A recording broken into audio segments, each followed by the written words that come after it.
forma de acercarse a la actualidad.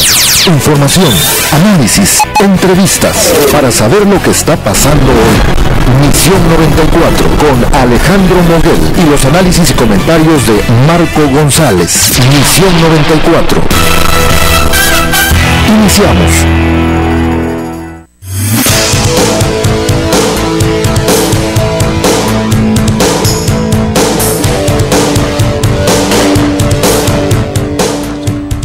Muy buenas tardes. Se desploma una avioneta en Tapachula, reportan a 5 heridos. Es una avioneta Cessna 182 que cayó en un vivero de plantas exóticas en el ejido Francisco y Madero.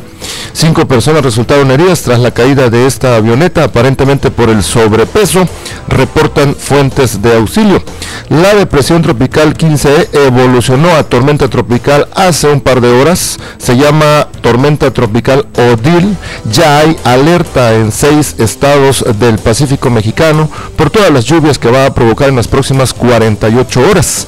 El Servicio Meteorológico Nacional alertó a la navegación marítima del Océano Pacífico a extremar precauciones ante el paso de la tormenta tropical Odile, la cual se desplaza al noroeste a 6 kilómetros por hora. Esta tormenta se formó, incrementó su fuerza para convertirse finalmente en la tormenta tropical Odile a eso de las 10 de la mañana de hoy, está reportando el meteorológico. En Chiapas se informa que hay más de 4,000 comités de prevención de desastres. Las autoridades estatales señalaron que con la creación de más de 4,300 comités de prevención y participación ciudadana en la entidad, se ha logrado disminuir los riesgos de desastres en esta entidad. Se informa en un comunicado del gobierno del estado. Detienen aquí en esta entidad también a un presunto homicida de un sexagenario. Personal de la Fiscalía Especial de Investigación del Delito de Homicidio detuvo en el municipio de Totolapa a Cristóbal García López, acusado de matar a un hombre en octubre de 2010 en Tuxtla Gutiérrez. Dicen que esta persona se ocultaba en esa población. También confirma la Procuraduría General de Justicia que agentes del Grupo Interinstitucional aseguraron 1,639 plantas de cocaína en un predio localizado en el municipio de Tuxtla Chico, en el marco del programa Frontera Sur, en donde participan distintas corporaciones del gobierno del estado y del gobierno federal. Lloverá con intensidad en Colima, Michoacán, Guerrero y Oaxaca y partes de Chiapas. Está reportando por su parte la Comisión Nacional del Agua. Está pronosticando lluvias intensas en regiones de Colima, Michoacán, Guerrero y Oaxaca debido a la presencia de esta tormenta tropical denominada Odile, que se formó precisamente en las primeras horas de esta mañana. A nivel nacional le informamos que reconoce Videgaray crecimiento escaso en estos 2 años. El responsable de las finanzas públicas de México admitió que aunque hay algunos datos económicos alentadores, estamos muy lejos de estar donde quisiéramos llegar, dijo textualmente el secretario de Hacienda y Crédito Público. Aquí en nuestros estudios está el licenciado Manuel Sobrino Durán. Él es secretario del Trabajo de Chiapas. Vamos a platicar de aspectos muy interesantes con él. Nada más quisiera empezar con esta nota que nos está llegando precisamente desde Tapachula.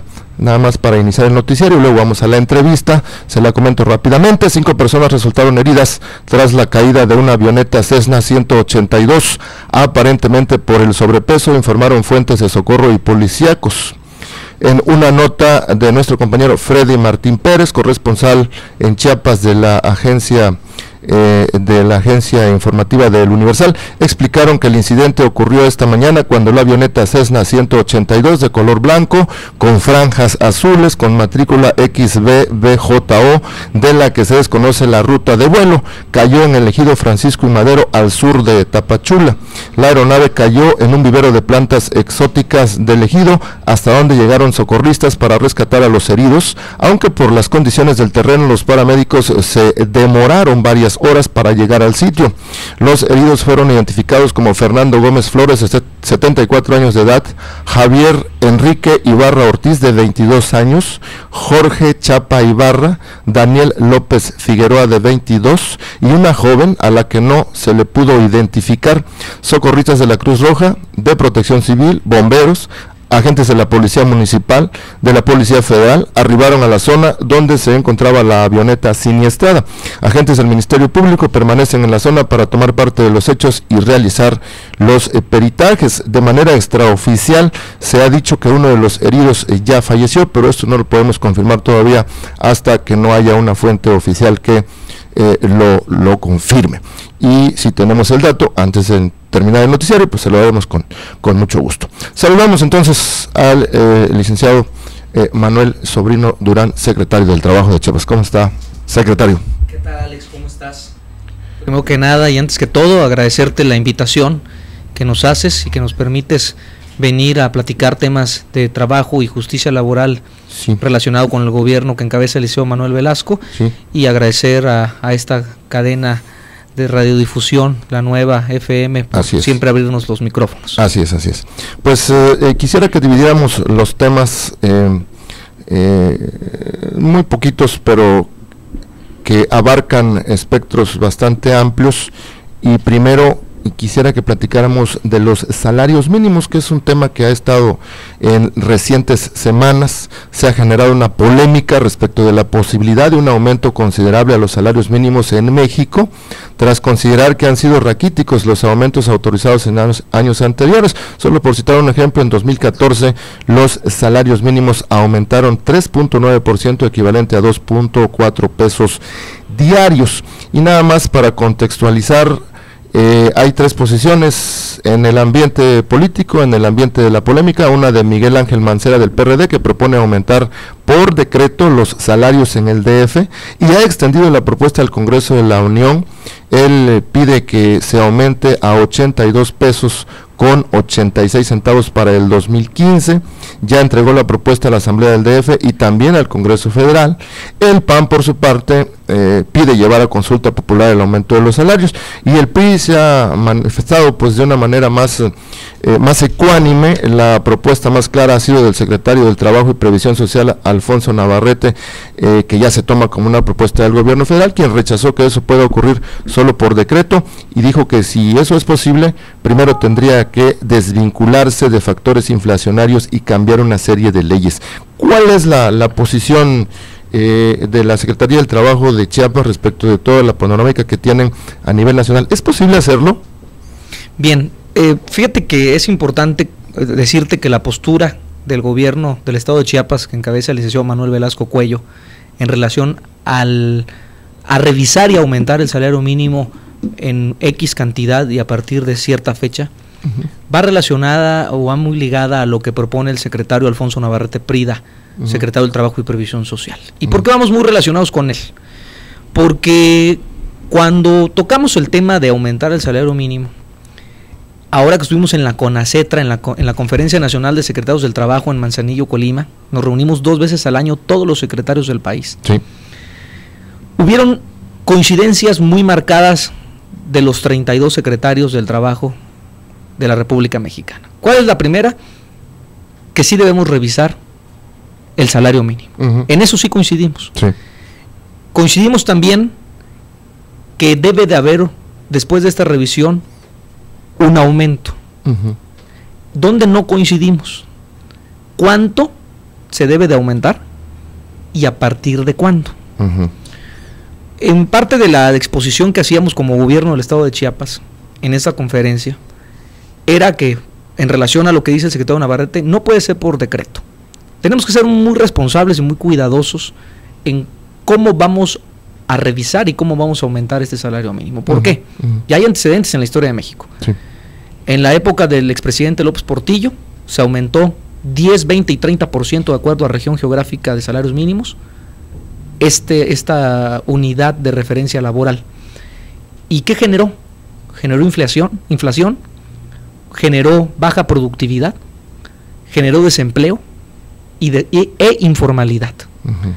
El gobierno que encabeza el licenciado Enrique Peña Nieto propone todo lo contrario, que las empresas tasen el ingreso de sus trabajadores no nada más en salario mínimo, sino que este vaya de la mano con la productividad. Tenemos un grave problema de productividad con relación a países de Latinoamérica, y en Chiapas no es la excepción. También tenemos que volver más competitivas las empresas. Y si nosotros por decreto tomáramos la decisión como país de aumentar la cifra que tú quieras y mandes en cuanto a los salarios mínimos, como estamos ahorita en condiciones de país, tendríamos los siguientes problemas. El primero, la productividad. El no producir, obviamente te genera menos oferta, y eso eleva los productos. Y al elevar los productos, pues estás hablando de inflación. Cuando tú le dices a un patrón, a partir de 1 de enero de 2015 vas a aumentar el 23%, que es lo que propone Miguel Ángel Mancera, o el 25%, que es lo que propone el PAN después de hacer una consulta popular en el 2015, es decir, pagar 123,000 pesos o 125,000 pesos más mensuales, pues obviamente el patrón va a tomar las siguientes acciones. La primera, despedir. Y eso se llama desempleo. Lo segundo, no contratar. Y también se llama desempleo. O lo tercero, te pago por fuera para no fiscalizar. Y eso se llama evasión, pero además también se llama informalidad. ¿Y qué propusimos los secretarios del trabajo? Y me voy a permitir decirte cuáles fueron las conclusiones en donde votamos. De 32 secretarios del trabajo que debimos haber ido a Conacetra, fuimos solamente 30. Faltó y nos faltó, ahorita no recuerdo, te voy a decir cuál otro secretario fue el que nos faltó, pero Oaxaca. De estos 30 secretarios, 29 estuvimos de acuerdo con lo que te voy a leer a continuación. Acuerdo de la Conferencia Nacional de Secretarios del Trabajo, 20.214. Establecer una ruta para seguir analizando el tema del salario mínimo y de cómo debemos de incrementar el ingreso de los trabajadores. Cada secretario del país analizará en el ámbito de su competencia la desvinculación del salario mínimo de las disposiciones locales. Este punto es muy importante. Tú estabas comentando ahorita en la introducción a esta entrevista que el salario mínimo se ha convertido en unidad de cuenta para muchas cosas menos para temas laborales. 400 ordenamientos legales federales tienen que ver con salario mínimo. Y si nosotros tomáramos la decisión de aumentar a partir del 1 de enero el salario mínimo, tendríamos que darle mayor prerrogativas a los partidos políticos. Los créditos Infonavit e Infonacot serían más costosos para los trabajadores porque se tasan en salarios mínimos. El pago de derechos, multas e impuestos serían más gravosos para el contribuyente, porque también se tasa en salarios mínimos. Incluso algunos temas de seguridad social se tasan en salarios mínimos. Entonces nosotros estaríamos generando un aumento ilusorio, porque por un lado estaríamos dando el aumento del 23% que propone el jefe de gobierno, el licenciado Mancera, o bien el 25% que propone el PAN después de consulta popular, pero todos estos rubros que yo estoy comentando te van a costar más. Entonces el poder adquisitivo del salario mínimo va a ser una total falacia. Entonces, ¿qué también estamos proponiendo nosotros? Primero, desvincular al salario mínimo de todos estos ordenamientos. Eso es lo primero que tenemos que hacer. Lo segundo que acordamos, se promoverá el diálogo tripartito sobre el tema, ampliándolo a los sectores de interés. Nosotros tenemos que vigilar que hay una constitución política de los Estados Unidos mexicanos que es la Carta Magna del país, y sobre esta no hay nada, atendiendo la soberanía de México. Ahora, en ese sentido, el artículo 123, fracción sexta, señala que el salario mínimo deberá ser suficiente para satisfacer las necesidades del padre de familia y para promover la educación obligatoria de los hijos.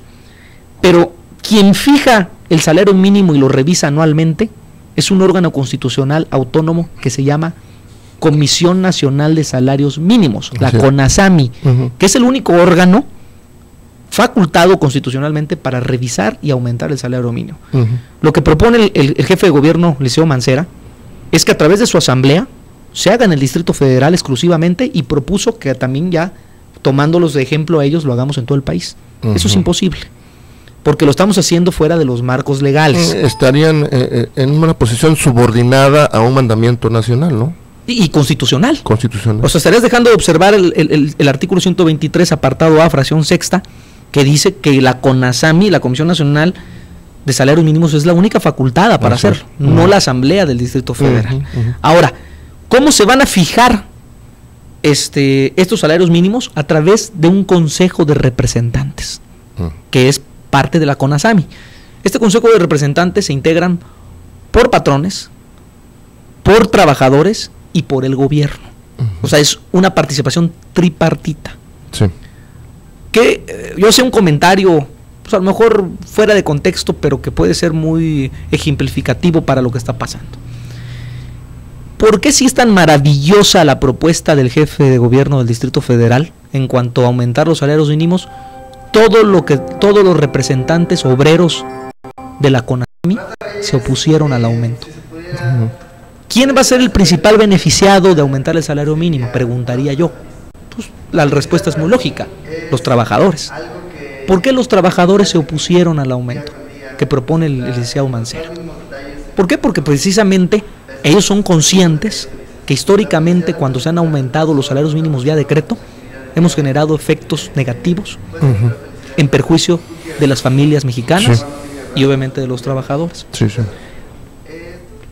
El otro acuerdo que también pactamos fue que se solicitará a la CONASAMI instalar mesas de trabajo con los estados interesados en participar en la revisión, para que también podamos ser escuchados y tengamos que tocar temas de formalidad, de formalización del empleo, de informalidad también, de temas que tengamos que ver con la productividad y la competitividad, porque cada estado tiene niveles de productividad y competitividad diversos.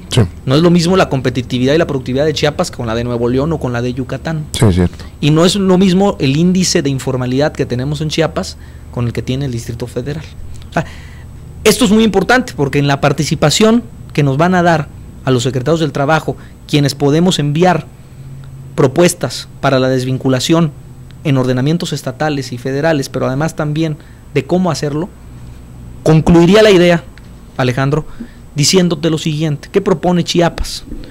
Chiapas no propone si se debe revisar o no, eso ya está pactado. Se debe de revisar. ¿Cómo se debe de revisar? Esa es la pregunta. Y lo primero que contesto es a través de los marcos constitucionales. Pero también la CONASAMI tiene comisiones especiales donde le dan participación a la sociedad civil organizada, para que ellos puedan proponer y también puedan debatir en relación al aumento del salario mínimo. Entonces, eso también lo estamos proponiendo y va de la mano con lo que propone el secretario Alfonso Navarrete. El tema aquí no es cuánto se debe de aumentar, porque entonces nosotros nos sentimos como que si estuviéramos leyendo la parte final de un libro, en donde nos dicen tenemos que aumentar en 82, 86 el salario mínimo a partir del 1 de enero del 2015. Y no nos están diciendo por qué ni cómo, para llegar a conclusiones inobjetables de qué es cuánto y a partir de cuándo. Claro. Entonces, a simple vista es bastante simplista, ¿no? Es simplista, muy superficial la propuesta, y lo que ustedes proponen es que se haga un análisis muy a fondo. Así es. Eso es lo que propusimos y estuvimos de acuerdo en la Conferencia Nacional de Secretarios del Trabajo en su segunda sesión del año, que se celebró en Manzanillo, Colima, los días 28 y 29 del mes pasado, y en el que estuvimos de acuerdo 29 secretarios del trabajo. ¿Y cuál crees que sea el siguiente paso? El siguiente paso debe ser una acción contundente del gobierno federal, me imagino, ¿no? No, definitivamente. Y el secretario Navarrete va a la Cámara Baja del Congreso de la Unión para proponer cuál debe ser la metodología en base a todos estos criterios que yo te estoy comentando, para revisar, para aumentar, en cuánto y a partir de cuándo. Esto tendrá que ser pronto, supongo. Definitivamente, porque obviamente el 1 de enero, si se aspira a que haya un aumento diferente al que se ha venido haciendo en otros años anteriores, pues tenemos de aquí al 31 de diciembre para poder hacerlo. Y en principio el gobierno federal tiene que tomar una postura también muy clara, ¿no? Porque ya el PRD tiene la postura suya, el PAN tiene la suya, y ahorita el gobierno federal nada más ha dado una opinión.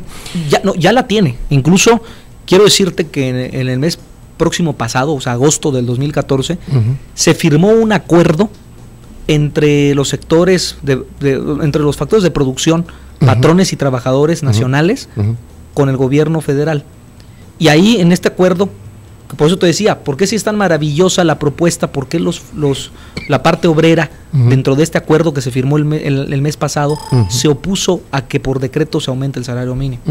Y ahí se ponen ciertas reglas que está proponiendo el presidente Enrique Peña Nieto, el gobierno federal que él encabeza, a través de la Secretaría del Trabajo y Previsión Social, que preside dignamente el maestro Alfonso Navarrete. Sí, habría que estar pendiente en la comparecencia cuando llegue el secretario del Trabajo al Congreso. Seguramente ahí va a soltar algo novedoso en este asunto, ¿no? Definitivamente. Entonces, yo lo que te quiero decir es que la idea de revisar y quizás de aumentar que propuso el licenciado Mancera no es mala, porque no estamos criticando eso, sino lo que estamos proponiendo es que se haga a través de una revisión responsable, pública, a través de los marcos constitucionales que establece la Carta Magna, que sea responsable y atendiendo las condiciones de país actuales, porque por ahí la secretaria Patricia Mercado, en la Conferencia Nacional de Secretarios del Trabajo, hizo un análisis de Uruguay de hace 10 años. Sí, pero el contexto de país que tenía Uruguay hace 10 años definitivamente no es el mismo que tiene México actualmente. Y nada más te quiero poner un dato de referencia. Uruguay no llega ni a los 4 millones de habitantes en su totalidad. Nosotros tenemos 5.1 millones de habitantes solamente en Chiapas. Solamente en Chiapas. Entonces, no es lo mismo. Sí, claro. Interesante ese tema y vamos a darle seguimiento puntual. Y ahora vamos a otro tema también muy importante, pero que concierne solamente a Chiapas. ¿Cómo está la informalidad? El presidente Enrique Peña dio a conocer hace algunas horas apoyos para incorporar informalidad a la regularidad. ¿Qué datos hay en Chiapas respecto a la informalidad? Bien, ese es uno de los grandes problemas que históricamente ha tenido que enfrentar cualquier administración habida en la historia del estado de Chiapas. Y obviamente no es un tema exclusivo del gobierno que encabeza el licenciado Manuel Velasco. Empiezo diciendo esto, Alejandro, porque bueno, tú y yo nos conocemos desde hace muchos años, yo conozco cuál es tu trabajo, que es muy profesional, pero a veces algunos periodistas quieren hacer escarnio de las cifras que a veces algunos secretarios damos. Yo he comentado en diversos foros que este gobierno que encabeza el licenciado Velasco es un gobierno quizás en algunas medidas antipopular, pero es muy responsable. Y nosotros empezamos reconociendo los problemas que tiene Chiapas. Y uno de los principales problemas es el tema de la formalidad. La media nacional, como dato de referencia, de acuerdo a datos del INEGI, nos dice que 6 de cada 10 trabajadores en la economía mexicana viven en la informalidad. En Chiapas estamos muy por arriba de esa media nacional. Son 8 de cada 10. Y eso es un gran problema que tenemos en Chiapas. Alto. Sin embargo, quiero decirte que el gobierno de Manuel Velasco, desde el primer día de su gobierno, tomó cartas en el asunto. Tan es así que en 2014, en este primer semestre, fuimos reconocidos por el gobierno de la República por ser la entidad federativa que más empleos formales ha impulsado en todo nuestro país. El año pasado, quiero decirte también en este marco, firmamos un convenio, todos los gobernadores del país, asistidos por los secretarios del Trabajo, como testigo de honor el presidente Enrique Peña Nieto en Palacio Nacional. Eso fue el 22 de julio del año pasado. Y a partir de agosto a diciembre nos pusieron una meta de 10.280 empleos formales en Chiapas. Quiero decirte que no llegamos a los 10.280, rebasamos la cifra. Entonces, esto es bien importante. O sea, estamos luchando en contra de la informalidad, pero obviamente lo que está haciendo el presidente Enrique Peña Nieto en hacerlo ya en una política pública, como enfocada a una estrategia ya definida a nivel nacional, eso es bien importante, porque repito, no es un tema exclusivo de México ni de Chiapas. Latinoamérica tiene un gran problema de informalidad y de productividad, y eso es lo que estamos impulsando como país, como estado de Chiapas. Y quiero decirte que el secretario Alfonso Navarrete Prida es el presidente de la Comisión Interamericana de Ministros del Trabajo, y por eso hemos sido reconocidos en muchos foros internacionales por políticas públicas en materia de trabajo, empleo y justicia social que está impulsando el gobierno de Enrique Peña Nieto y los gobiernos de los estados, exclusivamente el licenciado Manuel Velasco Cuello. Y te puedo decir un ejemplo: México sin trabajo infantil. Nosotros en Chiapas somos pioneros en la estrategia de prevenir y erradicar el trabajo infantil. De eso hablamos ahorita.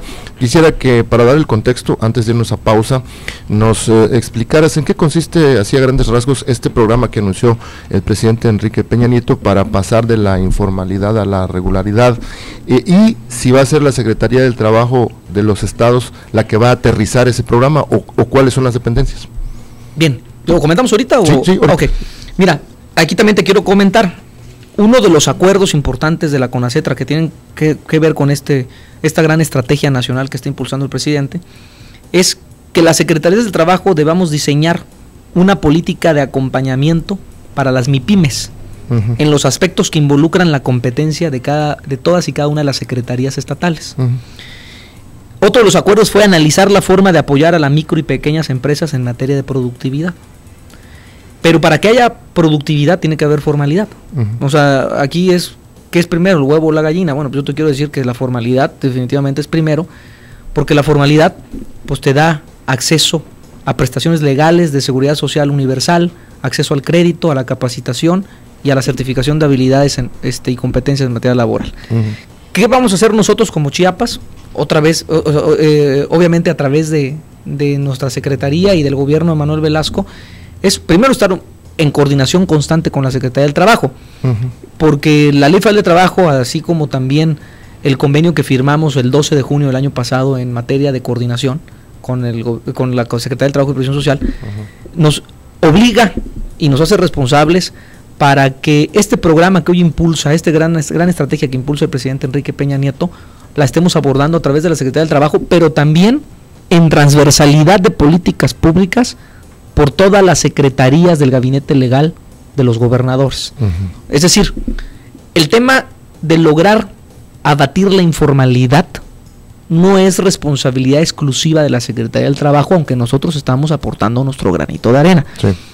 Esto es gobiernos en sus tres órdenes, federal, estatales y municipales. Tenemos que trabajar de la mano políticas, proyectos y programas, estrategias como esta que impulsa el presidente Enrique Peña Nieto, para pasar de la informalidad a la formalidad. Y ahí pues uno de los puntos importantes que presenta el gobierno de la República es que 10 años aquellos informales que se registren ante Hacienda en el régimen de incorporación fiscal no van a pagar impuesto sobre la renta, no van a pagar IVA ni el impuesto especial sobre productos y servicios, el IEPS, el famoso IEPS. Eso es una gran facilidad, porque entonces flexibiliza esa transición de la informalidad a la formalidad. Si tú le preguntas a un ambulante y le dices, oye, pues mañana vas a ser formal y vas a tener acceso a prestaciones, a créditos, a seguro social, pues le va a encantar la idea. Pero si le dices que a partir de mañana va a tener mayores obligaciones fiscales, va a tener que pagar más impuestos, pues te va a decir, mejor me quedo como estoy. Claro. Eso es lo que está proponiendo hoy el presidente Enrique Peña. Y ahí va a crear una campaña intensa de difusión para que les llegue la información clara a ellos, porque a veces los desinforman, ¿no? Efectivamente. Bien, vamos a ir a unos mensajes y regresamos con lo de trabajo infantil, que es otro tema también muy importante. Regresamos.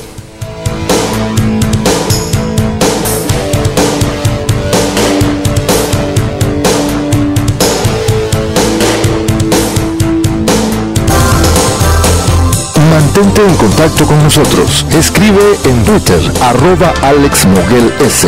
Regresamos en un instante. Son las 3:29. En tu radio, la nueva FM 94.7 XHRCF. Transmite las 24 horas del día desde Tuxtla Gutiérrez, Chiapas, México. Con estudios en el periférico surponiente número 485, edificio Rocaf, primer piso, fraccionamiento Santa Elena, código postal 29060. Llámanos 125-0206. La Nueva FM.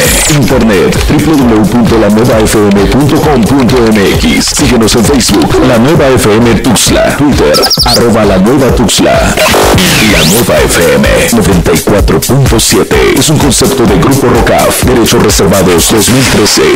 La Nueva FM presenta Chiapas Hoy, el pensamiento de las nuevas generaciones.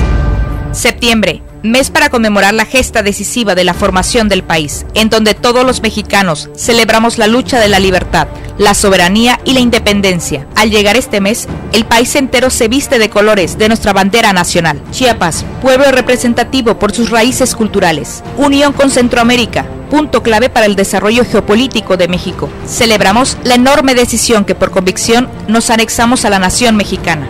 Acción histórica que ha adquirido valor cívico con gran relevancia, porque se hizo mediante el razonamiento de la democracia pura. Un mes tan importante para nuestra nación en su historia, que marca celebraciones como la heroica defensa del castillo de Chapultepec, la anexión de Chiapas a México, el inicio de la independencia y además el natalicio de uno de los grandes caudillos de la guerra, José María Morelos y Pavón. Celebraciones que marcan a nuestra nación, con el mayor patrimonio que es su gente, su diversidad cultural y su historia milenaria, que son nuestras raíces que nos unen. Felices fiestas patrias. Chiapas avanza y avanzamos todos. La Nueva FM presentó Chiapas hoy, el pensamiento de las nuevas generaciones. Vamos al cine. Sol, feria. Águila, cine. Sol, montaña rusa. Águila, carritos chocolate. Sol, ensalada. Águila, tacos. En la vida hay cosas que puedes dejar a la suerte. Tener hijos no es una de ellas. Planifica, es tu mejor decisión de vida. Visita tu unidad de salud. Infórmate, cuídate, es gratis. Sistema Nacional de Salud, Gobierno de la República. Los fines de semana también hay noticias. Infórmese antes que nadie. Todos los sábados y domingos desde las 7 de la mañana en Sucesos, donde surgen las noticias con Marvin González y Juan Carlos Vilchis Genovés. Información fresca, confiable, fidedigna y real. Recuerde, escuche sábados y domingos en punto de las 7 de la mañana. Sucesos por la Nueva FM 94.7. Sucesos. A la medianoche de lunes a viernes, escucha la mejor música de tu vida. Música retro. Una hora, un recorrido por todos los géneros musicales.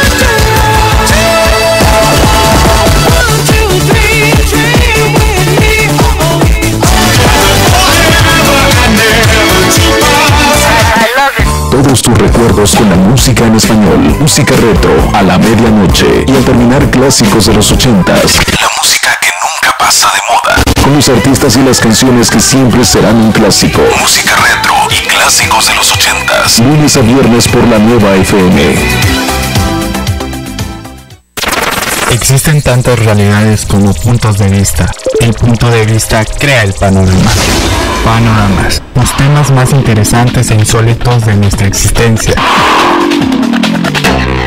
Ciencia, ecología, secretos, conspiraciones, misterios y lo paranormal. Descubre el misterio todos los martes y jueves de 9 a 10 de la noche, solo por la Nueva FM 94.7. Conducen Lenin Calvo, Arnold y Anne Alcalá. Panoramas.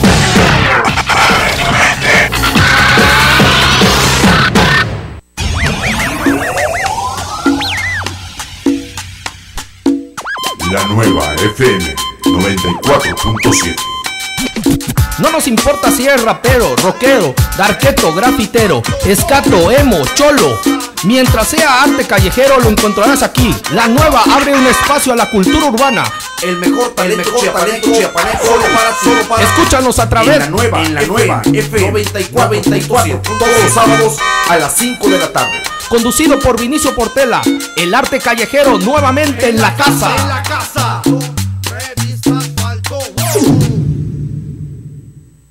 La Nueva FM 94.7. Mantente en contacto con nosotros. Escribe en Facebook Alejandro Noguel, Misión 94. Continuamos.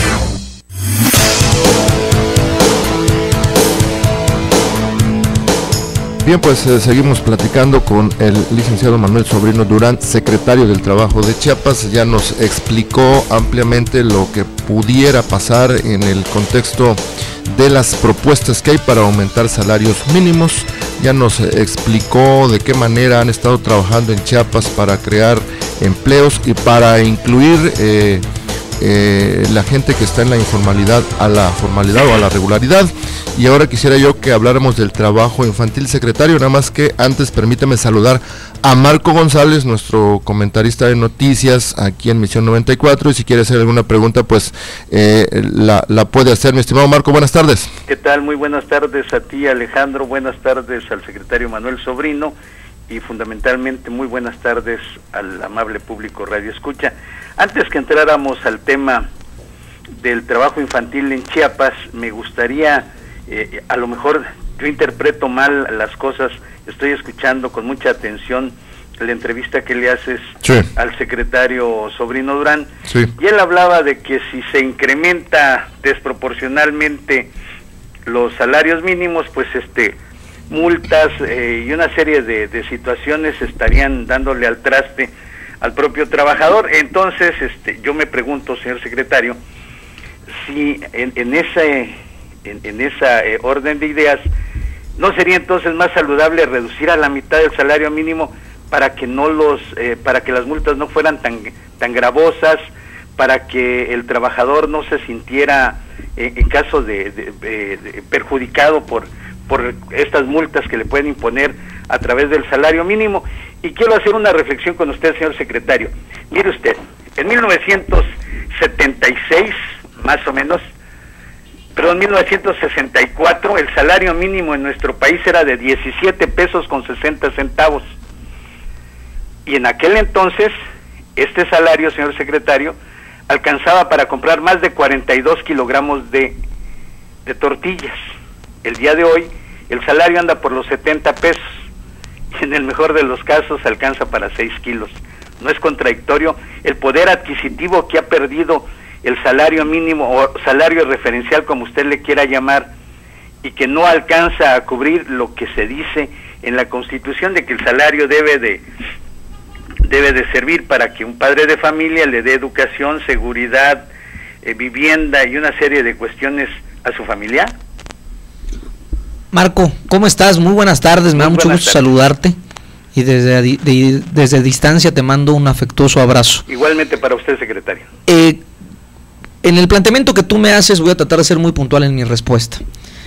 Si los salarios mínimos se disminuyeran, definitivamente le estaríamos causando un perjuicio muy grave a los trabajadores, porque si de por sí, como tú bien lo señalas, con relación a 1964 y la cifra que nos das, con el salario mínimo en cuanto a su monto actualmente, ha perdido un poder adquisitivo en los últimos 35 años del 70%.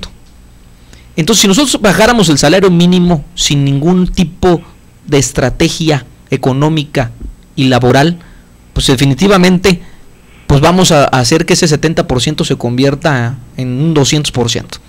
Y esto va a ser en perjuicio de la economía familiar. Pero en contrario sentido, si nos fuéramos a lo que propone el jefe de gobierno del Distrito Federal, de aumentar el salario mínimo a partir del 1 de enero del 2015 a 82-86, sin realizar ningún tipo de análisis en cuanto a las condiciones de país que hoy están reinando económica, política, socialmente en México, entonces vamos a generar efectos, como yo lo mencionaba, inflacionarios, vamos a generar desempleo y vamos a generar también informalidad. ¿Y por qué mencionamos esto y lo sostenemos con argumentos lógicos y objetivos? Porque 400 ordenamientos legales federales tienen que ver con el salario mínimo, como tú bien lo comentabas. Ya no es una referencia laboral, ahora es una unidad de medición y cuenta de muchos aspectos: pago de multas, derechos, créditos, prerrogativas de los partidos políticos, etcétera, etcétera. Entonces, ¿qué estamos proponiendo nosotros como, bueno, más bien el presidente Enrique Peña Nieto, y qué está proponiendo el gobierno de Manuel Velasco? Que se haga una revisión, primero que nada, como yo lo señalaba, a través de lo que marca la Constitución. No nos podemos, Marco, brincar la Constitución. Lo que se proponía en el Distrito Federal es que solamente se hiciera un aumento en el Distrito Federal y que lo aprobara la Asamblea. Eso es totalmente incorrecto, porque estaríamos violando el artículo 123, apartado A, fracción sexta, que señala que el único órgano constitucional autorizado para revisar y aumentar el salario mínimo es la CONASAMI, que es la Comisión Nacional de Salarios Mínimos, no así las legislaturas de los estados y por supuesto dentro de esto entra la Asamblea del Distrito Federal. Entonces, ¿qué es lo que propusimos en primera instancia a los secretarios? Y por eso me permití, antes de que nos fuéramos al corte, leer los acuerdos que 29 de 32 secretarios de manera original firmamos en Manzanillo, Colima, los días 28 y 29 de agosto, en la segunda sesión de la Conferencia Nacional de Secretarios del Trabajo. Y lo primero que establecimos es que cada secretario del país analizara desde el ámbito de su competencia la desvinculación del salario mínimo de las disposiciones locales. Quiero decirte, y con eso termino la idea, Marco, que la propuesta del licenciado Mancera toma como referencia datos de la Coneval y también como antecedente a nivel mundial a Uruguay.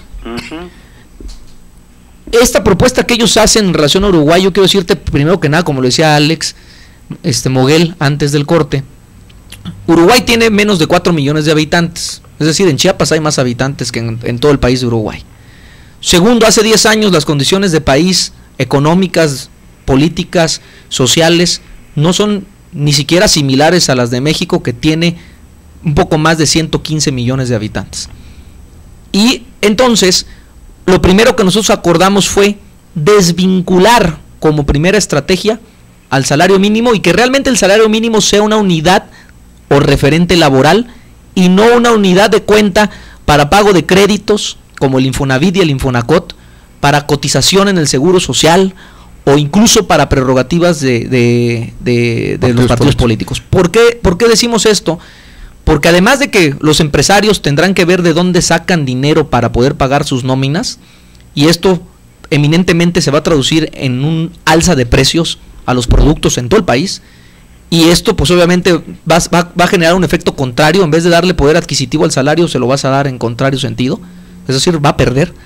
Y además de esto, cuando un trabajador que te ganaba 5,000 pesos y le aumentaste un 23% que propone el PRD, o un 25% después de consulta popular que propone en 2015 el PAN, pues te voy a decir que cuando vayas a pagar tus derechos al registro público de la propiedad o al catastro, o cuando te infraccionen una multa de tránsito o algún otro tipo de multa relacionado con la ecología a las empresas, o más aún cuando tengamos que ir a pagar nuestro crédito Infonavit o Infonacot, pues entonces este aumento definitivamente va a ser ilusorio. Por eso estamos proponiendo, y con esto concluyo, Marco, desvincular el salario mínimo de todas las disposiciones locales, que más o menos tiene que ver con 300 ordenamientos, ya sumado los 31 estados y el Distrito Federal, pero además 400 federales.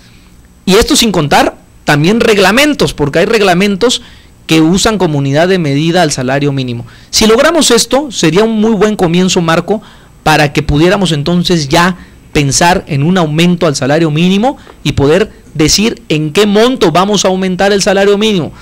Concluyendo, lo que propone el jefe Mancera de aumentar el salario mínimo, si yo estuviera leyendo la parte final de un libro, sonaría muy bien, pero los resultados en sus efectos, definitivamente, si no hacemos primeramente lo que te estoy comentando, van a ser totalmente negativos.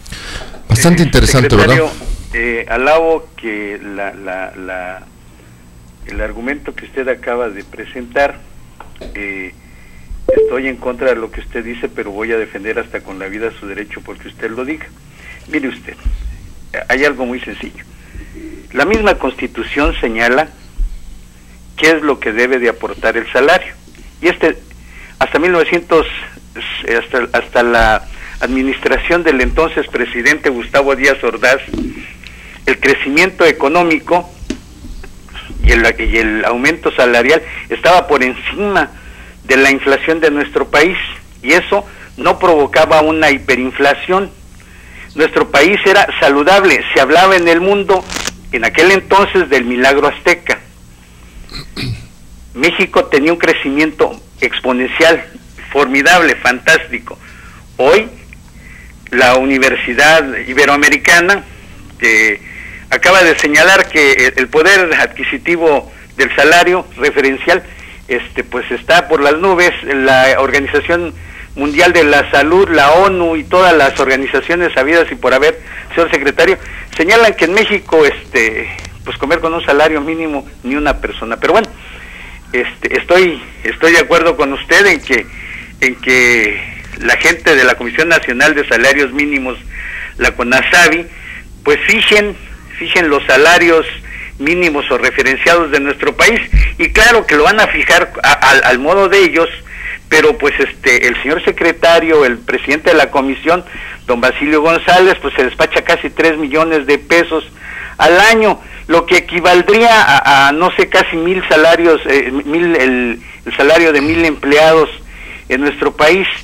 Me parece, señor secretario, que hay propuestas, usted bien lo dijo, hay que hacer una revisión y deslindar del salario referenciado los ordenamientos para así darles manga ancha, y si se cumple la Constitución tal cual se dice lo que tiene que cubrir el salario, pues entonces estaremos haciendo una verdadera nación fuerte y muy democrática, ¿no le parece? Eso es lo que dijeron, ¿no? Sí, esa es la propuesta, Marco. Dicho en otras palabras, lo que tú comentas es lo que venimos comentando ahorita en el transcurso del programa, y fue a las conclusiones inobjetables que llegamos 29 de 32 secretarios del país, que a la postre se convirtió en 31, porque yo comentaba que Nayarit y Oaxaca, por cuestiones de agenda gubernamental, no pudieron acudir los titulares de las secretarías. Sin embargo, los acuerdos que yo he leído en multicitadas ocasiones en este momento, los firmamos 31 secretarios del trabajo. O sea, aquí de entrada, como una lógica elemental, pudiéramos pensar que si solamente un secretario, que fue el del Distrito Federal, la secretaria Mercado, no firmó, pues no quiere decir que ella sea la que esté bien, y que 31 secretarios del país, contando que hay del PAN, contando que hay también del PRD, y contando que también hay del PRI y del Verde, porque también esto no lo vamos a confundir con un tema electoral, porque suena muy padre el que todos los trabajadores a partir de mañana ganemos más. Yo no me opondría, si lo hubiera lisa y llanamente desde esa perspectiva, a que mañana me digan que yo voy a ganar más. Y yo creo que nadie, en eso coincidimos todos. Pero pues hasta la persona más ignorante del planeta preguntaría: ¿por qué me vas a pagar más? ¿Y de dónde vas a agarrar para pagarme más? Y ese es el debate realmente en el que se tiene que tornar esta discusión nacional. Saludamos la discusión sobre el aumento de salarios mínimos, pero que sea público, que sea serio, que sea responsable, y que se expresen todos los actores sociales. Y concluyo, Marco, diciéndote: la CONASAMI, mi amigo Basilio, no es el único que interviene en la revisión, en el análisis, la investigación y en la conclusión de cuánto debemos de aumentar y a partir de cuándo. De acuerdo al artículo 123 constitucional, apartado A, fracción sexta, señala que se fijarán por una comisión nacional integrada por representantes de los trabajadores, de los patrones y del gobierno, y podrá auxiliarse, cuando así lo considere, de comisiones especiales de carácter consultivo, y ahí entran universidades, investigadores, empresas, organismos empresariales, sindicatos, cámaras, etcétera. Entonces, yo sí te quisiera decir que indistintamente de lo que gane Basilio, que es muy buen amigo y lo conozco, y que es un hombre muy entregado al país, sí decirte que aquí esto va a ser un debate nacional, público, serio, responsable, dentro de los marcos legales, para que podamos llegar a conclusiones que de inicio el gobierno del Distrito Federal nos planteó, que aumentáramos a 82, 86 a partir del 1 de enero del 2015, pero no estamos analizando, no estamos revisando, no estamos discutiendo la situación actual del país y las variables económicas que actualmente están transitando en las políticas públicas del gobierno que encabeza el licenciado Enrique Peña Nieto. Sí, claro. Entonces, para no ser reiterativo, Marcos, ya lo ha dicho todo el programa y me queda un tema y ya estoy a punto de terminar. Si quieres concluimos. A mí me queda claro que el gobierno federal y los gobiernos de los estados no se están oponiendo a que aumenten el salario mínimo. Están oponiéndose a las formas. Va a dar un debate, la reunión de los secretarios estatales. ¿Para cuándo cree usted que finalmente se llegue a un consenso?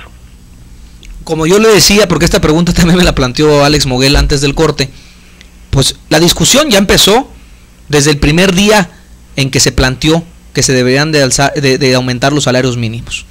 Desde que se reflexionó que el poder adquisitivo del salario mínimo tiene una pérdida del 70% en los últimos 35 años.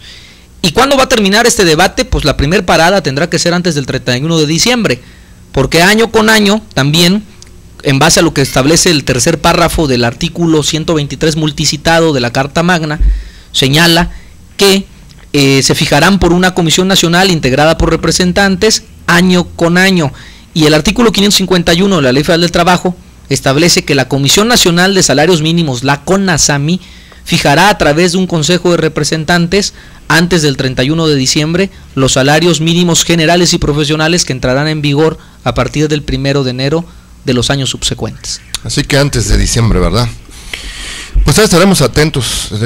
Coincido con Marco, es un tema muy interesante, es muy apasionante, porque fuera del corte también lo platicamos aquí con el licenciado Manuel Sobrino. Desde hace muchísimo tiempo no ha habido incrementos sustanciales del salario mínimo. Es un tema que ha sido polémico a veces cada fin de año, cada que hay elecciones, cada que es ocasión para hacerlo ocurre, y ahora que ya está tomándose más en serio, pues se vuelve más interesante. Pero como ya tenemos que terminar, si me permites, Marco, sí, claro. Perdón, voy a hacer la pregunta final, y si te queda algo más sobre este tema, pues adelante. Es sobre el trabajo infantil, secretario.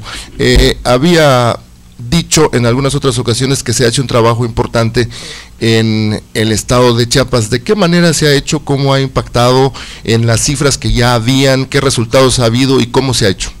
Bien, decirte que al inicio de la administración que encabeza el licenciado Manuel Velasco Cuello, en una actitud responsable y en un compromiso con la infancia, se estrecharon lazos de comunicación con la Organización Internacional del Trabajo, la Organización Internacional para las Migraciones y UNICEF.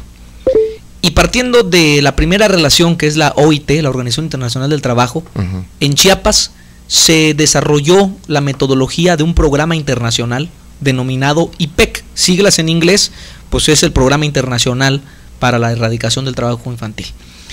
Partiendo de esto, el 30 de abril del año pasado se creó una comisión interinstitucional que se integra por gobierno y sociedad organizada para la prevención y erradicación del trabajo infantil.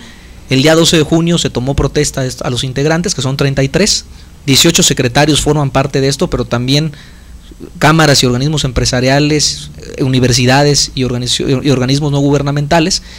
El día 4 de septiembre, presidiendo esta comisión, el gobernador Manuel Velasco, se aprueba el primer plan estatal para la prevención y erradicación del trabajo infantil, abro paréntesis, el primer plan estatal y la primera comisión del país en la historia de México. Y en febrero se presenta ante representantes del gobierno de Brasil en 2014 este plan, el cual ya está actualmente rigiendo nuestro estado. Ya derivado de esta gran estrategia, 31 entidades federativas tienen la misma comisión que en Chiapas se creó por primera vez en la historia, y solamente 3 estados tienen el mismo plan que nosotros tenemos en Chiapas. Esto nos ha dado que el gobernador Manuel Velasco, como pionero, y su gobierno de esta estrategia, nos estén invitando ahora en octubre a Brasil para que podamos dar una ponencia ante lo que viene siendo en analogía la Suprema Corte de Justicia de allá del país Brasil, y nos invitaron, nos están invitando para que nos demos la información y las experiencias que tenemos en Chiapas, porque en Chiapas hemos sido reconocidos por el alcalde de Filadelfia, así como también por el gobierno de Brasil, como uno de los estados y como el país de Latinoamérica, en este caso México, que más ha disminuido los índices de presencia de ocupación laboral infantil. En México teníamos al inicio de esta administración teníamos 3 millones y fracción de niñas, niños y adolescentes en estado de ocupación laboral. Actualmente esta cifra bajó en casi 600,000 niñas, niños menos, es decir, la cifra es de 2.5 millones actualmente en México. La tasa bajó de 10.5 a 8.6. En Chiapas también, como somos pioneros, el efecto ha sido muy positivo. Teníamos 191,000 niñas, niños y adolescentes en estado de ocupación laboral. Hoy, en números netos, hemos disminuido en 26,000 esta cifra, es decir, en Chiapas hemos retirado del trabajo a menores en edad no permitida 25,000 niños a los que le estamos dando ya educación, y a sus padres una alternativa de vida para que puedan tener un ingreso digno, decente en su economía familiar. Y nuestra tasa ha sido una de las que más ha disminuido a nivel nacional en Chiapas. De 13.3% bajó a 10.9%. Y concluyo diciendo la idea. ¿Qué significa esto? Que pasamos de ser el patito feo a nivel nacional, porque éramos el 7º lugar con la mayor tasa de ocupación infantil, pasamos a ser el lugar 11 en 20 meses de administración.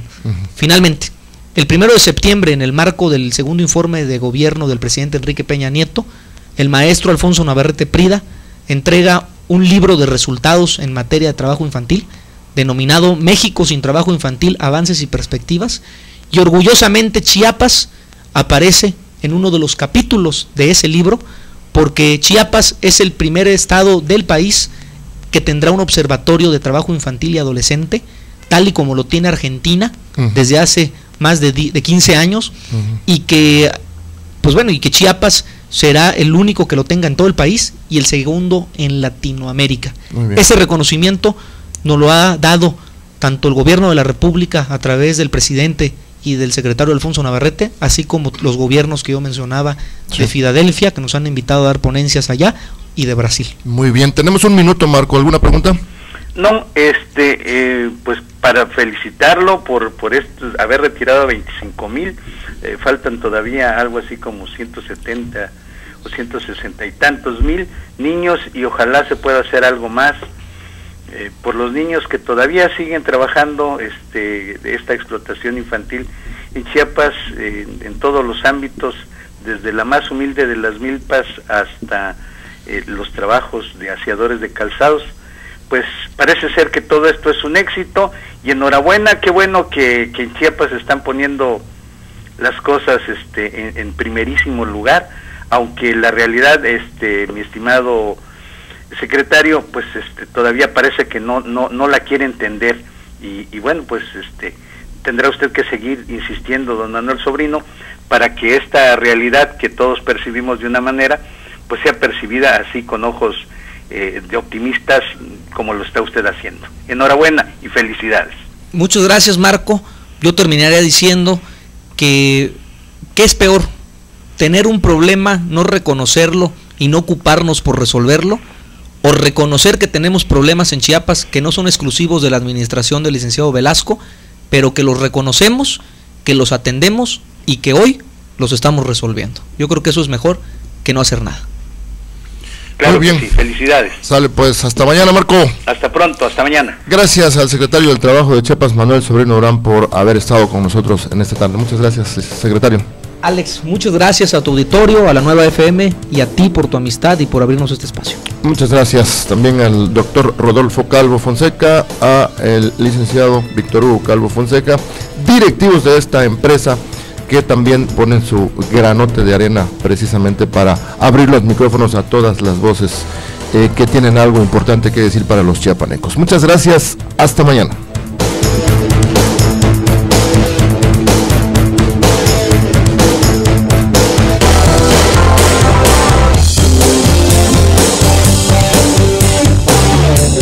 La Nueva FM presentó